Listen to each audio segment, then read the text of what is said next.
राष्ट्रवादीची पदाधिकारी असल्या कारणाने आपल्याला सगळ्यांना माहिती की काल परवा पण इथल्या जिल्हाध्यक्षांची चौकशी करण्यात आलेली आहे।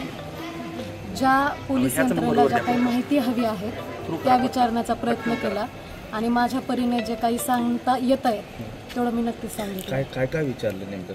हे 5 चौकशीतले मुद्दे आपण बाहेर सांगू शकत नाहीत। ह्या सगळ्या काय म्हणू शकतो आपण, ह्या सगळ्या कॉन्फिडेन्शियल गोष्टी आहेत।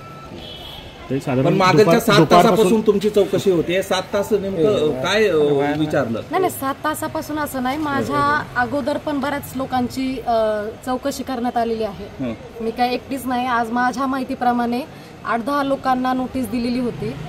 त्याच्यामुळे मला जे काही विचारलेलं आहे हेच की पक्षांतर्गत आम्ही एकत्र काम करत असताना ज्या काही माहिती पोलीस यंत्रणेला पाहिजे असतात त्या आम्ही सांगण्याचा प्रयत्न केला। केवळ आपले पॉलिटिकल संबंध असल्यामुळे तुमच्याशी विचारणा झाली की काही फोनवर कॉन्टॅक्ट झाला होता किंवा कॉल रेकॉर्ड्समध्ये आपलं नाव आहे रेक्सिडारमध्ये, या सगळ्यांसोबत आपल्याला बोलवलं होतं? नाही, आता पक्षात काम करत असताना संपर्क असतो, बोलणं होत असतं, अनेक वेळा भेटीही होत असतात। तर या सगळ्या गोष्टींमुळे जेव्हा आपल्याला माहिती आहे की राजकीय सगळ्या गोष्टींमध्ये बऱ्याच वेळा फोटो आणि फोन होत असतात, या सगळ्या माहिती सगळ्या प्रशासनाला मिळाल्यामुळे त्यांनी एकंदरीतच या सगळ्या गोष्टींबद्दल त्यांचं समाधान झालेलं आहे का आणि पुन्हा कधी बोलवलं? 100% समाधान झालेलं आहे। एक पक्षाची पदाधिकारी म्हणून आणि पक्ष म्हणून या सगळ्या यंत्रणेला सपोर्ट करणं आमचं काम आहे। आता तरी मला काही कल्पना दिलेली नाहीये, पण जर मला यदा कदाचित पुन्हा बोलवलं तर नक्कीच मी येईल। नाही नर्वस नाही, हे पहा 12 वाजता आलेली आहे मी आणि मला बाहेर पडायलाच उशीर झालेला आहे। अशा पद्धतीने चौकशीला समोर जाण्याची पहिलीच वेळ असावी कदाचित? हा पहिलीच वेळ आहे, कारण पहिल्यांदाच असं काहीतरी घडलेलं आहे। आपल्या पक्षातल्या नेत्यांवरती आरोप होत आहेत आणि हे पहा, मी इतकी मोठी नाहीये की मी नेत्यांवरच्या आरोपांवरती बोलण्यासाठी, परंतु जेवढं माझ्या पातळीला आहे मी नक्कीच त्या गोष्टींची तुम्हाला कशामुळे बोलवण्यात आलेलं होतं? काय मध्ये हे झालं? मी तेच सुरुवातीला सांगितलं की पक्षाची पदाधिकारी आहे, जे संबंधित व्यक्ती आहेत ते देखील सगळे पक्षाचेच आहेत। त्याच्यामुळे कुठेतरी माहिती मिळवण्यासाठी की माझ्याकडे काही एकंदरीत माहिती असेल, आणि काल परवा जिल्हाध्यक्षांना बोलवलेलं होतं, माझ्या माहितीप्रमाणे अनेक पदाधिकाऱ्यांना आज बोलवलेलं आहे।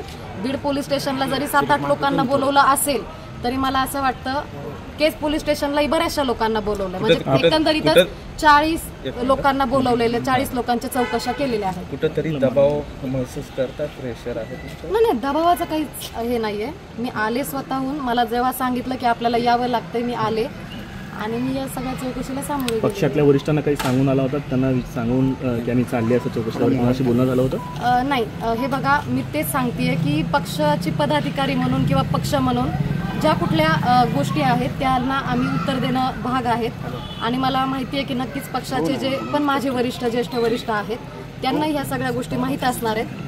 त्याच्यामुळे मला काय वाटतं, मी आता जामखेडला यंत्रणेला पुन्हा गरज पडली तर पुन्हा येण्याची सहकार्य सांगितलं तुम्हाला की मला आता तरी काय कळवलेलं नाहीये, पण पुन्हा जर कळवलं तर नक्कीच मी येईल। थँक्यू। काही डाव असू शकतो या सगळ्या गोष्टीला काय बोलायचं? नाही, विरोधकांवर काहीच नाही सध्या बोलते। मी सांगितलं की मी या प्रशासनाला जेवढं काही शक्य होईल त्यांनी सांगितलं तर माझं हजर राहणं काम आहे, विरोधकांचं इथं काही मला संबंध नाही। थँक्यू।